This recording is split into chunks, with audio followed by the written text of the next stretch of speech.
Cordial saludo. Hoy vamos a hablar acerca del funcionamiento del sistema pensional de Canadá y de Argentina. El grupo está conformado por María Antonia Díaz, María Camila Zapata y yo, Salomé Velázquez. Hablemos un poco acerca del sistema pensional en Canadá. Este se divide en el sistema privado y público. En el público encontramos el sistema de seguridad de la vejez, que básicamente se financia por medio de impuestos del gobierno, y el Canada Pension Plan, que se financia a través de contribuciones de los empleados y los empleadores.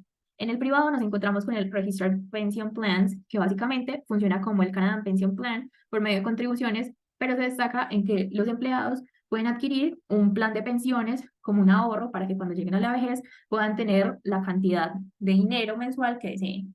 En cuanto a Argentina, tenemos que el sistema de pensiones incluye la cobertura de los riesgos sociales asociados a tres factores principales, los cuales son la vejez, la invalidez y el fallecimiento. Estos factores hacen parte de un sistema de seguridad mucho más amplio, el cual también incluye la cobertura de salud, asignaciones familiares, riesgos de trabajo y de empleo. La estructura de este sistema puede ser tanto contributivo como no contributivo y compuesto por mecanismos tanto públicos como privados. Dentro de los principales componentes del sistema de pensiones argentino se encuentra el sistema de seguridad social. Este es el pilar fundamental, el cual se divide en dos áreas principales, el régimen general y los regímenes especiales. El sistema de jubilación y pensión es un plan de beneficios definido que suministra pagos mensuales de los trabajadores jubilados y de sus familiares. Para el sistema de capitalización individual, este sistema se basa en el ahorro individual y es administrado por las empresas de seguros o las administradoras de fondos y pensiones. Como el sistema de pensiones no contributivas, en el cual consiste en una prestación económica que perciben aquellas personas mayores a 70 años en un estado de vulnerabilidad social. Ahora hablemos un poco acerca del análisis demográfico de Canadá. Tenemos dos comparativos, Canadá en 1983 y Canadá en el 2023. Hay varios puntos a destacar. Uno de ellos es que la tasa de natalidad está disminuyendo, por lo que a largo plazo el gobierno debe implementar medidas para aumentar esta tasa de natalidad.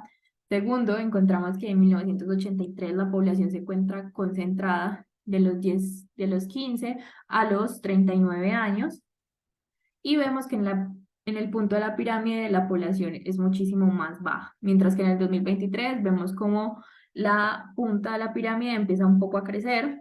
Eh, la tasa de natalidad es muy importante abarcarla, dado que hemos escuchado mucho que Canadá se está envejeciendo y es importante prestarle atención a este punto. Analizando la población en Argentina de los años 1983, se puede evidenciar que hay una población mayor de jóvenes y menor población de adultos mayores. Si se mira el gráfico, en el 2023 sigue siendo más la población productiva que la de adultos mayores, a pesar de que la natalidad ha disminuido.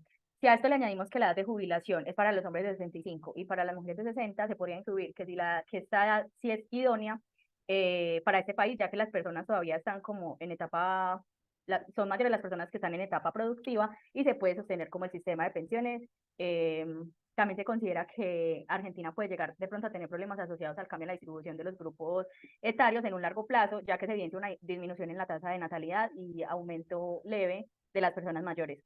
La evolución histórica del envejecimiento sí es coherente con la proyección propuesta, porque la esperanza de vida ha aumentado por las condiciones de vida, la medicina y además el índice de personas que no quieren tener hijos cada vez es más alto. Ahora hablemos un poco acerca del entorno económico de Canadá. Vamos a hablar sobre la distribución de la riqueza, partiendo que la distribución de la riqueza en Canadá no es igual.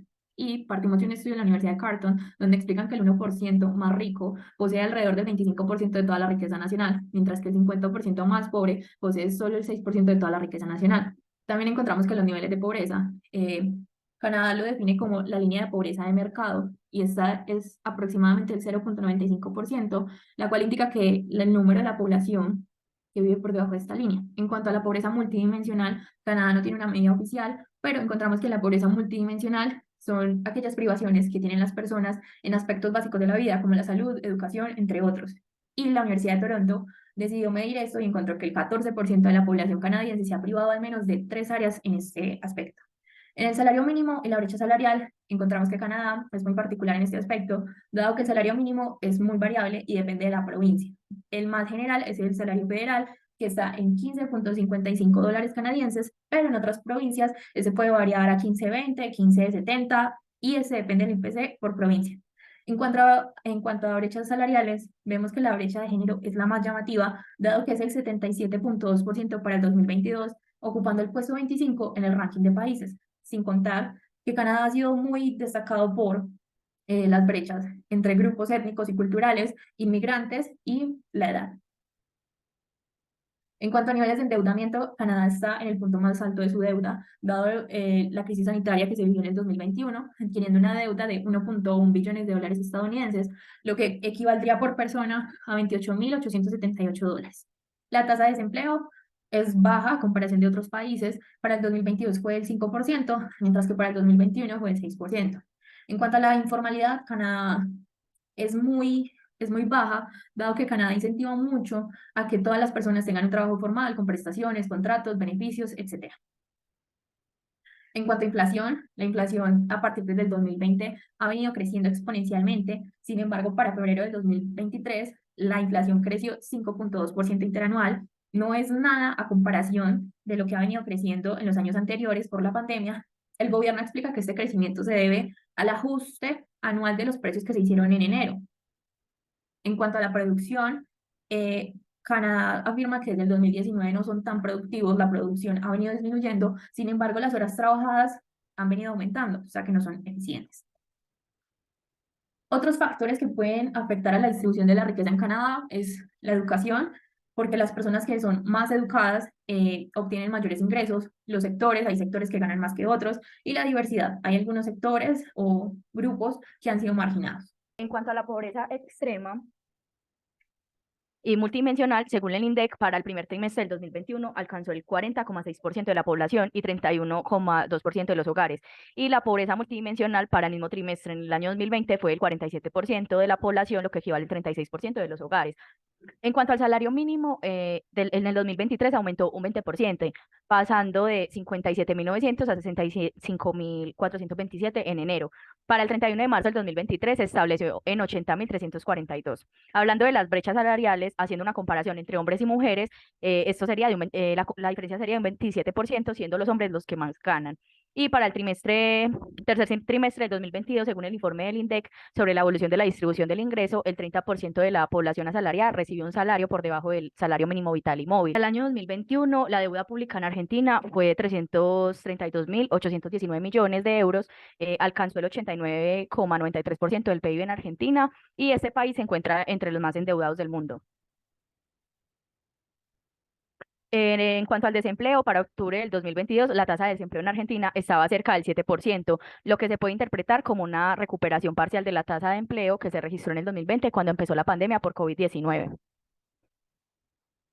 Según la Organización Internacional del Trabajo, unos 8 millones de personas aproximadamente, de las que están ocupadas, pero en condiciones vulnerables, lo que equivale a un 45% del total de las personas que trabajan. Cabe destacar que cada vez más mujeres son las que se están como insertando en puestos de trabajo informales.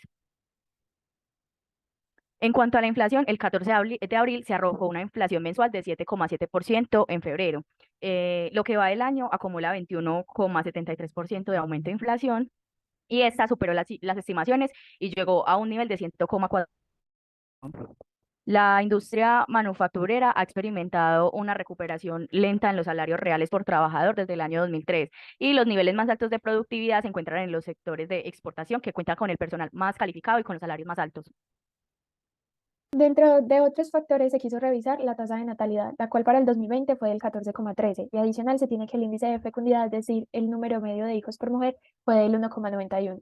En relación a la tasa de mortalidad, en el 2020 para Argentina se observa que esta ha subido respecto a la de 2019, en la cual se situaba en un 7,6% hasta situarse en un 8,51, es decir, que se tuvieron 8,51 muertes por cada 1.000 habitantes. Otro de los aspectos fue el índice de desarrollo humano, el cual tiene en cuenta factores como la salud, la educación y los ingresos, y para la cual se tiene que Argentina se encuentra en el puesto 47 del ranking total, donde la esperanza de vida de sus habitantes se encuentra entre los 75 años aproximadamente, y en el que su tasa de mortalidad se encuentra en el 8,51%, refiriéndose así a un exceso de mortalidad respecto al promedio de años anteriores. Tenemos acerca del sistema de pensiones en Colombia. Tenemos dos. El régimen solidario de prima media con prestación definida, que es administrado por Colpensiones, una entidad pública, y básicamente la pensión se define como un promedio del salario en los últimos 10 años. Y está el régimen de ahorro individual con solidaridad, que básicamente es administrada por las sociedades administradoras de fondos de pensiones, y la pensión es definida por las contribuciones que hace el empleado y el empleador, más unos rendimientos que genera el fondo. El sistema de pensiones colombiano representa muchos retos y desafíos, así que decidimos abarcar las principales problemáticas La informalidad para el trimestre de septiembre-noviembre del 2022 fue de 58,2%. De 22,2 millones de ocupados, 12,9 millones son trabajadores informales. Entonces, la propuesta para implementar al sistema de pensiones de Colombia para combatir esta problemática sería reducir las regulaciones o simplificarlas. Los trámites y regulaciones pueden ser complicados y pueden llevar a las empresas a desmotivarse a registrarse de manera formal. Simplificar este procedimiento puede reducir costos, fomentar a que los empresarios hagan las afiliaciones y también operar formalmente. Social, ampliar la cobertura para el sistema de pensiones de tal forma que este llegue a personas, especialmente a los que trabajan de forma informal, empleos en condiciones precarias, esto mejorando el acceso a la información y a la educación financiera. Otra problemática hace referencia a la insuficiencia en los fondos de pensión. Para esto se propone que el gobierno logre garantizar que en el momento de la jubilación de las personas se reciba un monto mínimo establecido como una base. Realizar planes de ahorro con las personas que quieran adquirir un monto de mayor valor sobre su pensión recibida. E incentivar a las microempresas a contratar a sus trabajadores y afiliarlos formalmente en los sistemas de fondos de pensión. Otra problemática que enfrenta el sistema de pensiones es el envejecimiento de la población, que es un problema a largo plazo. Como vemos en el gráfico, en el 2023 la concentración de la población está entre los 15 y los 39 años, pero una proyección que hace Population Pyramid para el 2053 nos muestra que efectivamente esa población va a estar concentrada en el punto de la pirámide, pero lo más particular es que en esta proyección vemos cómo la tasa de natalidad empieza a disminuir. Es muy alta a comparación de otros países, pero es muy llamativo para este país, dado que en el 2003 Colombia tenía una tasa de natalidad del 5% y ha venido disminuyendo considerablemente, por lo que se recomienda empezar a hacer planes para que la tasa de natalidad no siga disminuyendo a largo plazo. En cuanto a la problemática de la complejidad que puede presentar todo este sistema de pensiones para las personas que no tengan conocimiento, se tienen propuestas como que siempre haya una claridad de explicación de los requerimientos y condiciones y también beneficios que cuentan estos sistemas hacia las personas interesadas, incentivar a las personas a participar bajo estas propuestas en caso de que se presente el trabajo de forma informal, generar importancia del ahorro pensional a largo plazo para las personas, también que sean exigidas en todas las contrataciones formales de las empresas y brindar seguimientos y asesorías de fácil acceso y transparencia para todas las personas interesadas en formar parte de estos sistemas. Algunas referencias, muchas gracias.